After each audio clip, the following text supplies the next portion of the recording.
Board के अध्यक्ष जनाब शमून काज़मी की। देखिए, ये सिर्फ एक घोषणा है कि मदरसों में ऑपरेशन सिंदूर सिलेबस में शामिल करा जाएगा, पढ़ाया जाएगा। हम इसका स्वागत करते हैं, लेकिन ये घोषणा करी है सरकार ने।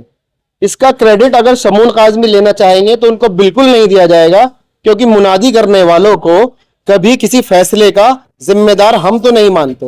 आज स्कूल की क्या हालत है, और जो आपने बाकी स्कूल बताए जैसे मुस्लिम कॉलोनी में है, कारगिल में है, इन स्कूलों के उत्थान के लिए, इन स्कूलों की तरक्की के लिए, इन स्कूलों में पढ़ने वाले गरीब बच्चों के लिए जिनके माँ बाप अच्छी व्यवस्था की फीस देना अफोर्ड नहीं कर सकते, क्या करा अध्यक्ष जी ने? इस बात का जवाब दे, उन बच्चों का जवाब दे, उन परिवारों को जवाब दे, और पूरे मुस्लिम समाज को जवाब दे जिसके नेता बनकर बैठे हैं। आज उत्तराखंड मदरसा बोर्ड के जो अध्यक्ष हैं कह रहे हैं कि मदरसे के बच्चों को ऑपरेशन सिंदूर पढ़ाया जाएगा। देखिए, ये दोनों चीजें अलग हैं। सबसे पहले तो मैं भारत की जल थल वायु सेना को ऑपरेशन सिंदूर के लिए बधाई, शुभकामनाएं देता हूं, और पूरा समाज और देश का हर नागरिक उनके जज्बे को, उनकी कुर्बानी को, उनके शौर्य को, उनके पराक्रम को सलाम करता है।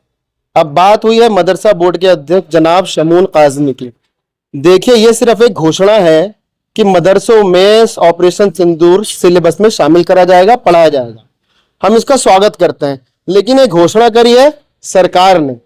इसका क्रेडिट अगर शमून काज़मी लेना चाहेंगे तो उनको बिल्कुल नहीं दिया जाएगा, क्योंकि मुनादी करने वालों को कभी किसी फैसले का जिम्मेदार हम तो नहीं मानते।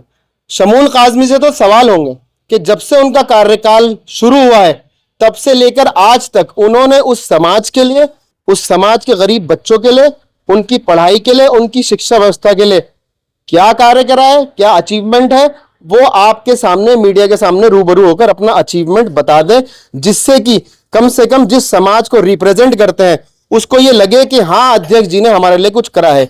लेकिन अध्यक्ष जी अगर ये चाहेंगे कि सिर्फ सरकार की जी हजूरी करके, सरकार के तलवे चाट कर उनको खुश करना ही किसी कौम के रिप्रेजेंटेटिव का काम होता है, तो इस गलतफहमी को अपने दिमाग से निकाल दें। कौम अच्छी तरह देख रही है कि जब इन्हीं मदरसों पर बुलडोजर चल रहे थे, जेसीबी चल रही थी, जब इन्हीं मदरसों के बच्चों को पकड़कर बाहर निकाला जा रहा था, उनके सर से छत और उनके थाली से खाना सरकार छीन रही थी, तब कहां थे शमून काज़मी? क्या ताली बजा रहे थे?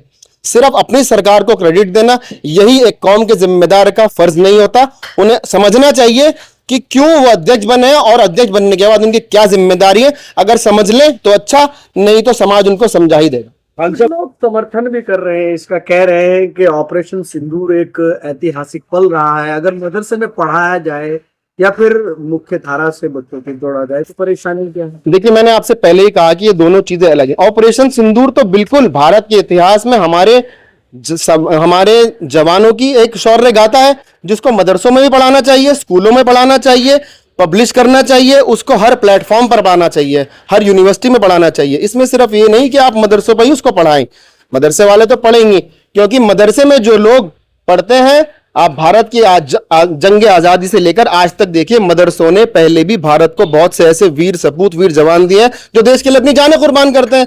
तो मदरसों में तो पढ़ाना ही जाना चाहिए, लेकिन बाकी सब जगह भी तो पढ़ाई जाना चाहिए। लेकिन अगर आप इसको सिर्फ यही फोकस करेंगे कि मदरसों में ही पढ़ाना चाहिए, तो इसमें आपकी नीयत पर हमें संदेह होता। एक सवाल है मेरा, जहां आप खड़े, एक मुस्लिम नेशनल स्कूल है और सदियों पुराना स्कूल है, और एक मॉडर्न मदरसे के नाम से मुस्लिम कॉलोनी में 2 स्कूल हैं।